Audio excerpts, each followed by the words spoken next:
क्या है मैं भी नहीं। संध्या के समय जगदम्बा मंदिर में आरती हो रही थी, मैं तुम्हारा ध्यान आरती की अपेक्षा भीड़ की तरफ ले जाना चाहूंगा। सीना लैपटॉप ओपन करना, मोह वाले सीन पर फोकस करना, जल्दी करो। जहां मैं कहूंगा रोक देना। हाँ थोड़ा स्लो, थोड़ा और, थोड़ा और। इस व्यक्ति को देख रहे हो? फुटेज के आधार पर हमने अपने स्केच आर्टिस्ट का स्केच तैयार करना है। तब तो चेहरा साफ हो जाएगा। इसे हमने अपने मंदिर के आसपास के लोगों और कोर्ट में काम करने वाले वकीलों, एडिटरों और टाइपिस्टों को दिखाया। तुम्हें आश्चर्य होगा कि दोनों ही जगह पर लोगों ने इसे पहचान लिया था। इसे मंदिर के आसपास घूमते हुए और कोर्ट के आसपास हमले से पहले देखा गया। जब हमने अपने इन्फॉर्मर्स को दिखाया तो पहचानने में देरी नहीं। हमें भी तो दिखाई वो चेहरा। सिन्हा दिखा, ये तो ऑटो फोकस है। सिन्हा जरा फोकस करना, थोड़ा और। ये क्या मजाक है? ये सच है। ये तो मेरा चेहरा है। तुम्हें जानकर और भी आश्चर्य होगा कि इसका नाम भी मोहम्मद रेहान है।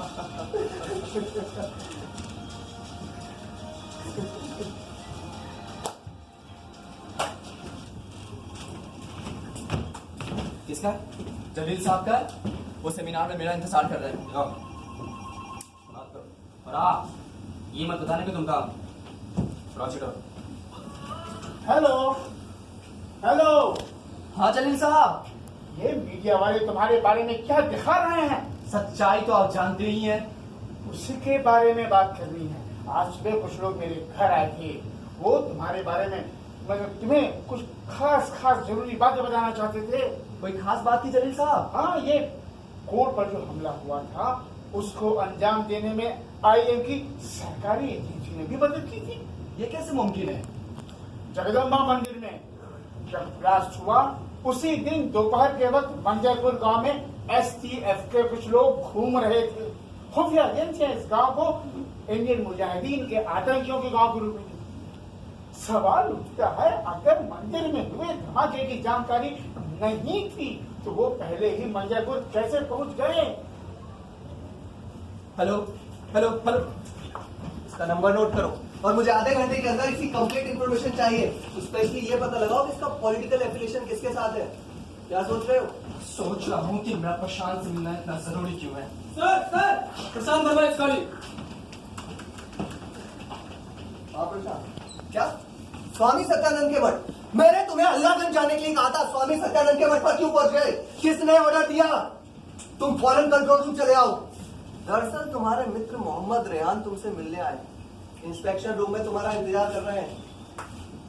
हम मुझे किसी से नहीं मिलना। प्रशांत मुझे सेमिनार में जाना है। अब तुम्हें कहीं नहीं जाना। चलो उसकी पकड़ो इसे। सुनिए सुनिए, ये क्या कर रहे हैं आप लोग? पकड़ो इसे, उठाओ। आप लोग जबरदस्ती कर रहे हैं। तो रिक्वेस्ट कर रहे हैं, मैं जिसे फिर से शिकायत करूंगा। अपने आका से शिकायत नहीं करोगे, जिनके अरमानों से हमारे घर में घुसकर बम फेंकते हो और खुद को कहते हो मुजाहिदीन। छोड़ो मुझे।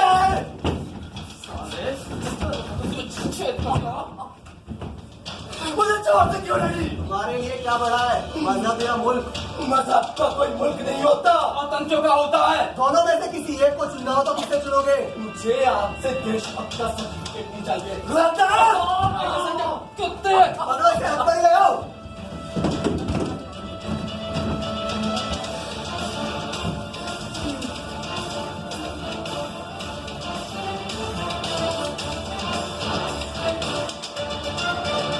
मैं अपने वकील से बात करना चाहता हूँ। बार एसोसिएशन ने अनाउंस किया है कि कोई भी वकील किसी आतंकी का केस नहीं लड़ेगा। मोहम्मद असलम ने रास्ता देखा नहीं क्या? लोग खींच कर उसके शरीर के सारे कपड़े फाड़ के और मार के पिटते उसको गोल गोल पूरी कचेरी में घुमाया। बिना मुकदमे के न्याय कैसे होगा? न्याय की बड़ी दुहाई दे रहे हो। हमने भी उसी पर करते हो। तुम काउंटर करने तो घायल करना चाहिए तो जुड़ी शिकायत जुड़ी शिकायत जुड़ी शिकायत। लेकिन तुम्हें पता नहीं, जुडिशरी एक ऐसा जंतु है जो अमूमन अपनी अंधेरी गो की गुफा में उन्हें माया पड़ा रहता है। बड़ी मुश्किल से हिलता डुलता है। इसे अपनी मार्ग से बाहर निकालने और कर्तव्य दिखाने के लिए नामी वकीलों की एक पूरी टोली की जरूरत होती है। और ये भी हमारे ऊपर है कि कब और कैसे किसे कानूनी सहायता दी जाए।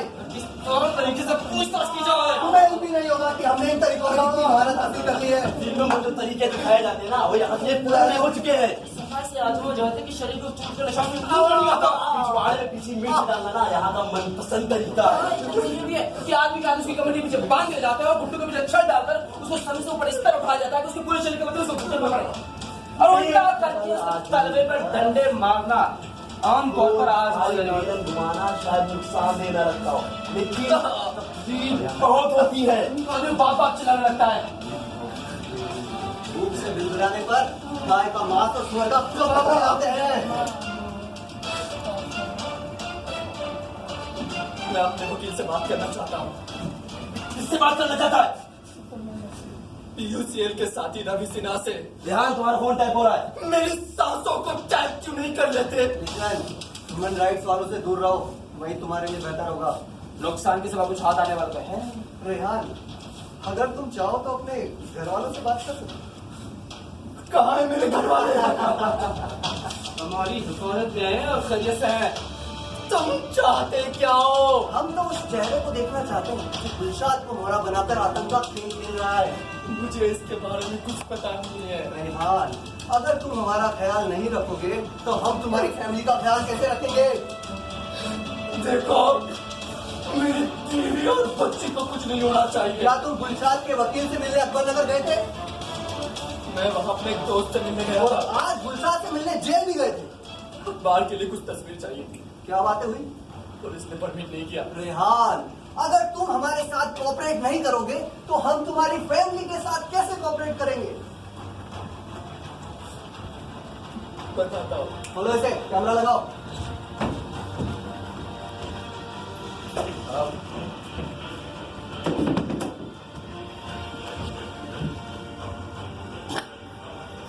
ताकि इसके आसपास थोड़ा नाता सा, कुर्ता पजामा पहने, जेब में रेनॉल्ट का फैन लगा हुआ।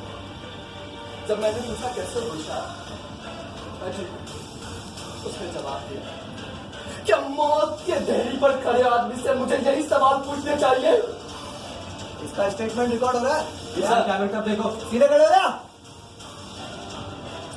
वो ऐसा व्यक्ति लग रहा जो दुनिया को ढेर सारी बातें बताना चाहता। ये उन दिनों की बात है जब न्यूक्लियर डील पर देश भर में सियासत करवाई गई। इस्माइल और नदीम नाम के दो चेहरे मंजरपुर की गलियों में इधर उधर दिखाई देते रहते। मस्जिद के बाहर चाय की दुकान पर अक्सर बहस मुबाहिसा करते। थोड़े ही दिन में कुछ बेरोजगार लड़के उनके सोहबत में आ गए और उनसे उनकी दोस्ती हो गई। इस्माइल उन्हें किए गए जख्म का बदला लेने के लिए उकसाता रहता था, तो नदीम मजहब की हालात पर अफसोस जाहिर कर जिहाद किए जाने की जरूरत पर जोर देता था। जज्बात के उभार में वो इतने ज्यादा भड़क जाते थे कि कुछ भी विश्वास कर लेते थे। एक दिन दोनों ने कुछ लड़कों को टीपी में बम रखकर साइकिल के ऊपर रखकर बाजार में छोड़ने की राजी कर लिया। प्लान के मुताबिक जब वो मौके पर पहुंचे तो देखकर दंग रह गए। पुलिस पहले से ही उनके स्वागत के लिए वहां मौजूद थी। वो भागना चाहे और बिना किसी प्रतिरोध के पकड़ लिए गए। गुलशाद भी उन्हीं में से एक था। इस्माइल और नदीम पुलिस के हाथ नहीं रहे, वो पहले ही गायब हो चुके थे। जेल में गुलशाद को पता चला कि दोनों पुलिस और खुफिया के मुखबिर हैं। कोई सीधा सबूत न मिलने के कारण गुलशाद 6 महीने बाद छूट गया। उसके दुश्मन शुरू हो गए। वेल्डिंग की एक दुकान खोलकर गुलशाद नई सिरे से जिंदगी शुरू करने की कोशिश में लग गया। जो थोड़ी बहुत कमाई थी उससे एक स्कूटर खरीद ली और शादी कर ली। मगर एक भी दिन ऐसा नहीं बीता जो पुलिस वालों की तंग करने की खौफ से आजाद गुजरा हो। कहीं भी कुछ होता वो उसे उठा लेते, हफ्तों बंद रखते और झूठे मामलों में फंसाने की धमकी देते। गुलशाद कह रहा था, कहीं भी ब्लास्ट होते वो मुझे उठा लेते थे, अब तो मैं बंद रखते थे, चूल्हे में फंसाने की धमकी देते थे और तभी छोड़ते जब अच्छी खासी गुजर लेते थे। एसपी अजय राय ने तो मेरा कप्तान में पेट्रोल को बिजली का झटके दिया।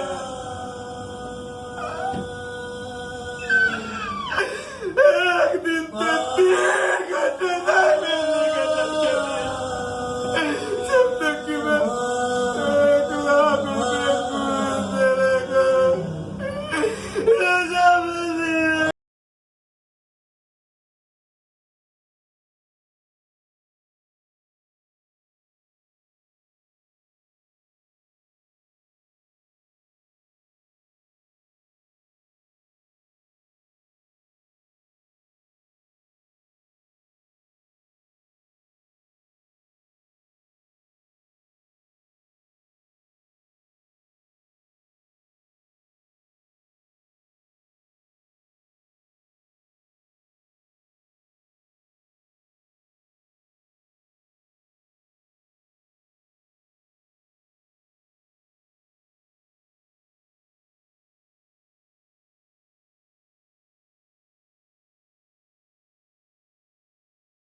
दोनों पैरों के तल में लाठी की मार से कान पड़ गए थे। ठीक से जमीन पर पड़ नहीं रहे थे। 6 महीनों तक घर से नहीं निकल पाया क्योंकि मेरी जिस्मानी हालत ही लाग नहीं थी। यहाँ तक कि अपने बीवी का ताज भी नहीं जा सकता था। मेरे लीग पर भी करंट दिया गया था।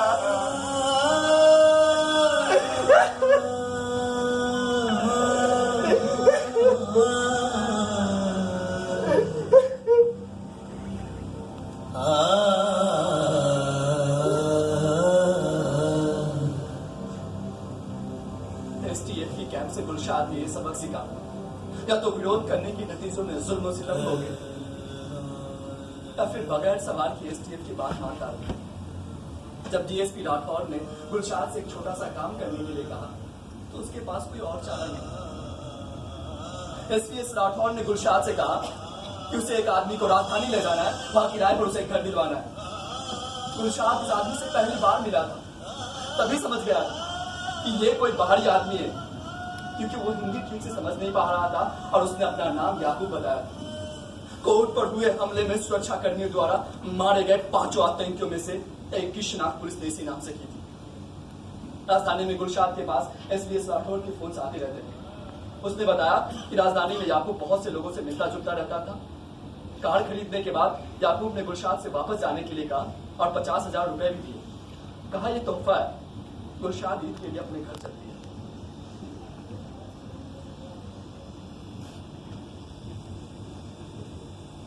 अभी मैं रेलवे स्टेशन के बाहर निकला ही था कि पुलिस ने मुझे गिरफ्तार कर लिया और एसटीएफ हेडक्वार्टर ले गए, जहां से मुझे राजधानी ले आया। वहां याकूब के बारे में जितना मुझे पता था सब बता दिया, मगर वे जोर दे रहे थे कि हमले में मेरे चचेरे भाई रौनक, उसकी बेबी फातिमा, डॉक्टर पारी को और खुद को शामिल करे। वे चाहते थे कि मैं मीडिया में ये सब बातें जोर देकर कहूं। मैंने विरोध किया, मगर जब उन्होंने कहा कि मेरा परिवार इनके कब्जे में है, सबको मारने की धमकी दी, तो हार मानने के सिवा कोई रास्ता नहीं था। कोरे कागजों पे मेरे दस्तखत करवाए और मीडिया से बात करते वक्त हमले की जिम्मेदारी कबूलने को मजबूर किया। जब एक पत्रकार ने डॉक्टर फारूकी की भूमिका के बारे में पूछा तो मैंने कहा वे बेगुनाह है। एसीपी राठौर सारी मीडिया के सामने मुझ पर चीख पड़ा कि दिखाई गई बातों से तुमने कुछ भी क्यों कहा। राठौर ने मीडिया से पूछा कि डॉक्टर फारूकी की बेगुनाही के बारे में मेरी कई बात को सामने न लाए। अगले दिन राठौर ने मेरी बीवी से बात करने की इजाजत दी। बात होने के बाद मुझसे कहा, बीवी बच्चे को जिंदा देखना चाहते हो तो मेरे साथ सहयोग करो। स्पेशल सेल के अफसरों ने वादा किया कि मेरा केस कमजोर कर देंगे, जिससे कि कुछ समय बाद छूट जाऊंगा। उसके बाद कई जगहों पे ले गए, उन बाजारों को दिखाया जहां से याकूब ने तरह तरह का सामान खरीदा था। उन्होंने मुझसे कम से कम 200 से 300 कोरे कागजों पर दस्तखत करवाए।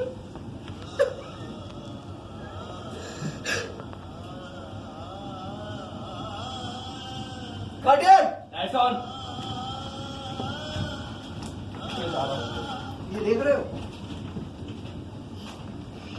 जड़ से भेड़िया और फूल जाता है। चुपचाप बैठ जाओ वरना।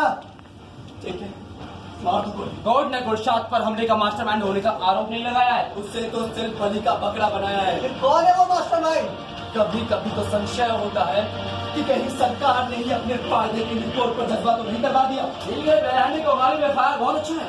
नाजियों ने भी जनता की नजरों में कम्युनिस्टों को गिराने के लिए खुद अपने पार्लियामेंट में आग लगा दी थी। लगता है आज तुम्हें कोई खेलने वाला नहीं मिला। उड़ती उड़ती खबरें तो अमेरिका और यूरोप के बुद्धिजीवियों में भी खूब उड़ी थी कि वर्ल्ड ट्रेड सेंटर पर हमला अमेरिका नहीं करवाया, ताकि मुसलमानों को आइसोलेशन में लाकर तेल के अद्भुत भंडार पर कब्जा किया जा सके। जैसे ओसामा मारा गया है वैसे गुलशाद भी मारा जाएगा। यही तो मैं कह रहा हूँ कि मोहम्मद गुलशाद को अगर फांसी दी गई तो वो सच कभी नहीं जान पाएंगे। किसका आइडिया था कोर्ट पर हमला करने का? आप ही बताइए, क्या वो लश्कर तैयबा का था? मैं पूछ क्या रहा हूँ और तुम जवाब क्या दे रहे हो? क्या वो जैश ए मोहम्मद का था? कौन है वो? या फिर इसका जवाब इस मुल्क के राजदरान में गहरे दफन है। कौन है वो आस्तीन का सर?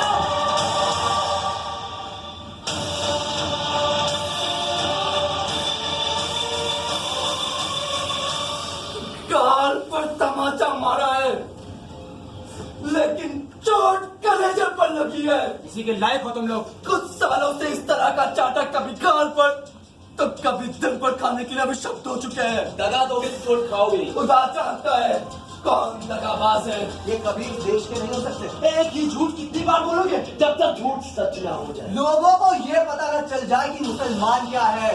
तुम तो एक मुसलमान हो। मैं एक पठान हूँ, पर तुम जैसे नीच लोगों का खाना मुसलमान बदनाम हो रहे। मुझे आतंकवादी कहा जा रहा है। मुसलमान आतंकी नहीं है। Yes, Muslim is not terrorist, but all terrorists are Muslims. Terrorist केवल टेररिस्ट होते हैं, वो न हिंदू होते हैं और न मुसलमान। तो फिर क्या होते हैं? उसका कोई मजहब नहीं होता है। फिर पैदा कहाँ होता है? इसे पैदा करती है गंदी राजनीति। मजहब को तुम दूध का धुला समझते हो क्या? बिना आग के धुआं नहीं होता। धुआं धुआं होता है, उसमें कुछ साफ नहीं दिखता। तुम्हारी नीयत दिखती है। नीयत पर शक मत कीजिए। मजहब के नाम पर आतंक बरपाओगे तो तुम्हारी नीयत तो क्या, देशभक्ति और वजूद पर भी सवाल खड़े होंगे। आप बच जाएंगे इन सवालों से। बकवास हर जगह है। कानून तो कुछ और कहता है। कहने दो, क्या फर्क पड़ता है? क्या कोई हिंदू किसी अपने दोस्त से मिलने आया होता तो उसका भी इसी तरह से इंट्रोगेशन करते हैं? भाई शुरुआत तो कहीं ना कहीं से करनी पड़ती है। तो फिर ये शुरुआत केवल मेराज, मोबिन और मंजरों की घरों की तलाशी से क्यों? आप कभी शिव, हरि और इंद्रों की घरों में क्यों नहीं जाते? क्या अपने मजहब की वजह से आपकी निगाहों में दहशत गर्दी हो गई? किसी और की जुर्म की सजा किसी और को देना, ये तो टेरर पॉलिटिक्स है। टेररिज्म होगा तो टेरर पॉलिटिक्स भी होगा। इससे परिणाम क्या निकलेगा? इससे टेरर कम होगा। लोहे को लोहा ही काटता है। इससे टेरर और बढ़ेगा। तो स्टेट क्या मुंह ताकता रहेगा? स्टेट भी टेरर पॉलिटिक्स करेगा। में हर्ज क्या है? तो इससे निजात कैसे मिलेगी? हम राज्य की हिंसा से निजात पा सकते हैं, लेकिन मजहबी आतंकवाद से नहीं। यानी कोई सॉल्यूशन नहीं है। टेररिज्म एक ग्लोबल फेनोमिना है। ये पूरी दुनिया में महामारी की तरह फैल चुका है। सब जानते हैं इसकी जड़ें कहाँ हैं, ये लाइलाज हो चुका है। लेकिन हमारे पास इसका एक टेम्परेरी इलाज है, एनकाउंटर। अब तक मैंने 100 से अधिक एनकाउंटर किए हैं। लोग मुझे एनकाउंटर स्पेशलिस्ट बुलाते हैं। ऐसा क्यों करते हो? अपने देश के लिए करता हूँ। रिपब्लिक डे पर मुझे इसके लिए अवार्ड भी मिल चुका है। तो मेरा एनकाउंटर करना चाहते हो? तो जब जेल में दिखा के तुम्हें चिकन बिरयानी खिलाए। दामाद होंगे तुम उन पॉलिटिकल पार्टियों के। उनके लिए तो महज हमें वोट है। तो चुनाव के समय झाड़ पोंछ कर बाहर निकाला और जब मतलब निकल गया तो टॉयलेट पेपर की तरह डस्टबिन में फेंक दिया। मैं चाहता हूँ मरने से पहले उन लोगों को याद करो जिनकी जिंदगी तुमने तबाह कर दी। लास्ट में जिनकी टांगें उड़ गई, जिनकी बाहें उड़ गई, सबको भी जिंदगी अलग कर गई। एक बार फिर सोच लो। अपने खुदा को याद करो। रसूल को नाम ले लो। शायद अल्लाह तुम्हें माफ कर दे। बोलो, तुम लोग बहुत बड़ी गलती कर रहे हो। मोहम्मदुर रसूलुल्लाह, ला इलाहा इल्लल्लाह, मोहम्मदुर रसूलुल्लाह, ला इलाहा इल्लल्लाह, मोहम्मदुर रसूलुल्लाह।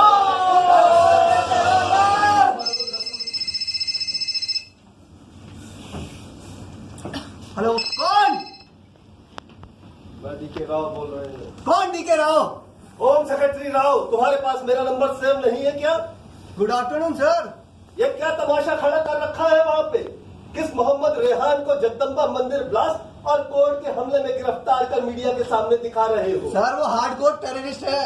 और क्या मालूम है? सर वो आईएम के फाउंडर मेंबर में से एक है। किसने कह दिया? हमारे पास उसके खिलाफ पर्याप्त सूचना और साक्ष्य है। किस गधे ने तुमको एसीपी बना दिया? डफर, तुम्हारी इन्हीं बेवकूफियों की वजह से होम मिनिस्टर को मीडिया के सामने जवाब देते नहीं बन रहा है। क्या हो गया सर? जिस मोहम्मद रेहान को तुम टेररिस्ट बता रहे हो, दरअसल वो एक माना हुआ पत्रकार है। सर पत्रकारिता तो दिखावा है। मोहम्मद रेहान नाम के जिस खतरनाक आतंकवादी की तलाश हम कर रहे हैं उसे घंटे भर पहले श्रीनगर बस स्टैंड पर देखा गया है। ऐसा कैसे हो सकता है? आईबी के लोग उसका पीछा कर रहे हैं। कोई कंफ्यूजन तो नहीं है sir? There is no confusion. फिर क्या करें सर? होम मिनिस्टर साहब ने आईबी वालों को क्लियर कट ऑर्डर दे दिया है कि श्रीनगर वाले इस असली रेहान को पकड़े और इसको जो है एनकाउंटर कर दे। और इस रेहान का? वही करो जो हम लोग अक्सर करते आए हैं, आरडीएक्स और डेटोनेटर की बरामदगी दिखाकर अरेस्ट कर लो, कुछ दिन रिमांड पे रखो, फिर जैसा ऊपर से ऑर्डर आएगा देखा जाएगा। Okay sir. रिहान रिहान रिहान रिहान माफ करना यार, आने में थोड़ी देरी हो गई क्योंकि फोन आ गया था। मैं अपने वेयर अबाउट साथ ले आऊं, उसके लिए क्वार्टर जाना पड़ा। क्वार्टर गया तो ताला बंद था और चाबी मिसेज के पास थी। मिसेज यही पास के स्कूल में पढ़ाती है। किसी तरह चाबी मांगी और सीधा यहाँ चला आ रहा हूँ। तुम्हारे हाथ में क्या है? टेररिज्म पर जो रिपोर्ट तैयार की उसकी फाइल है। पूरा हो गया? अभी अधूरा है। जाना?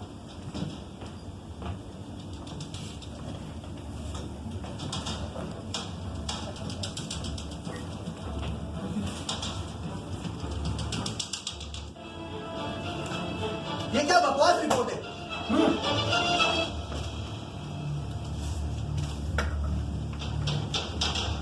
This is the final report. पर साइन करो और यही आगे जानी चाहिए। रेहान को ले चलो। कहाँ ले जा रहे हो उसे? तुम्हें बताना जरूरी है।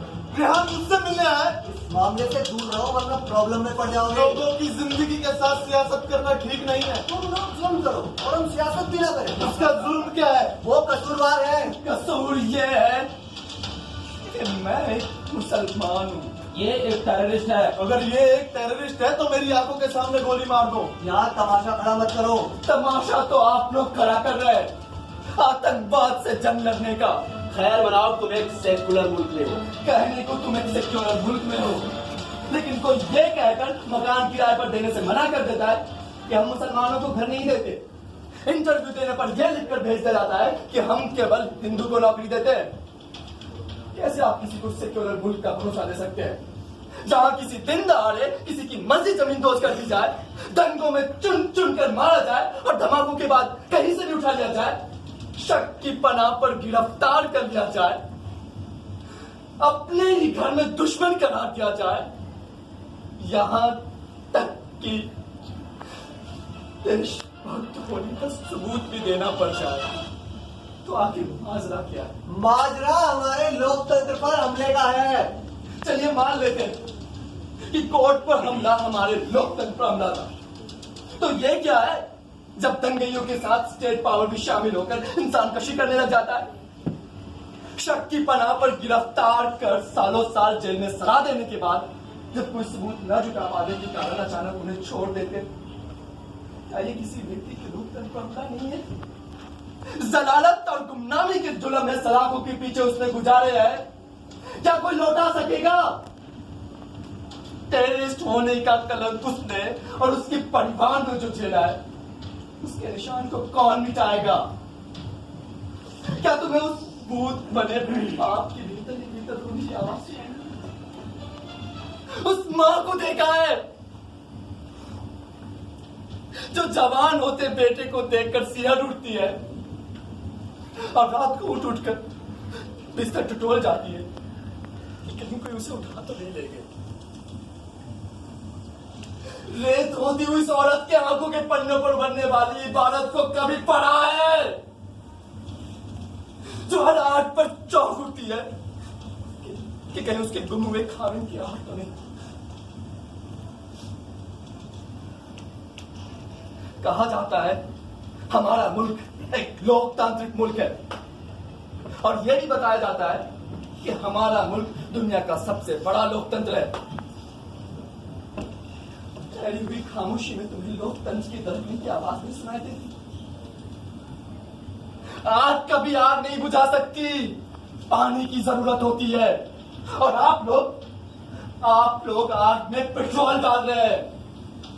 आतंकवाद से लड़िए, समुदाय से नहीं।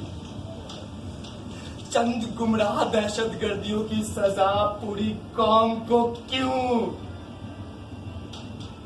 क्या किसी मजहब को मानना गैर कानूनी है? क्या मुसलमान होना सबसे बड़ा अपराध है? अरे कुछ अदालतों में छोड़ दो कहने के लिए।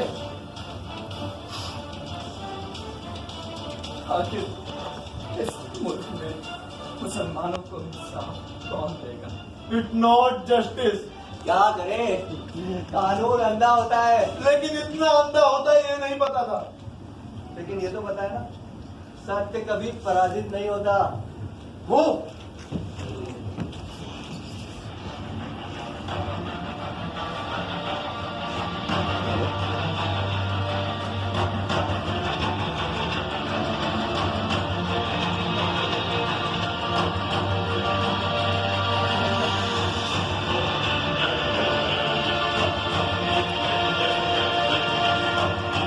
सत्यमेव जयते।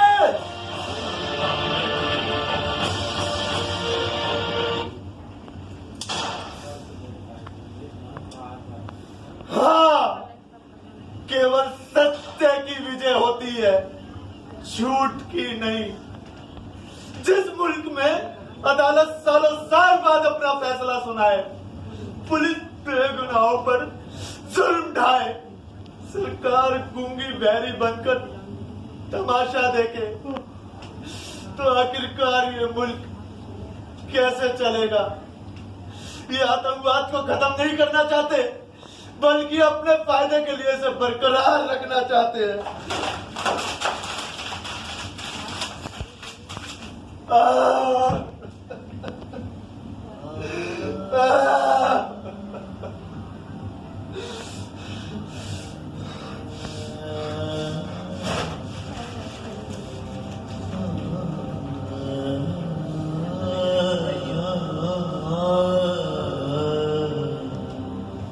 इस सत्तामेव जयते को सत्यमेव जयते होना होगा। इस सत्तामेव जयते को सत्यमेव जयते होना होगा। इस सत्तामेव जयते को सत्यमेव जयते होना होगा। जय हिंद।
है।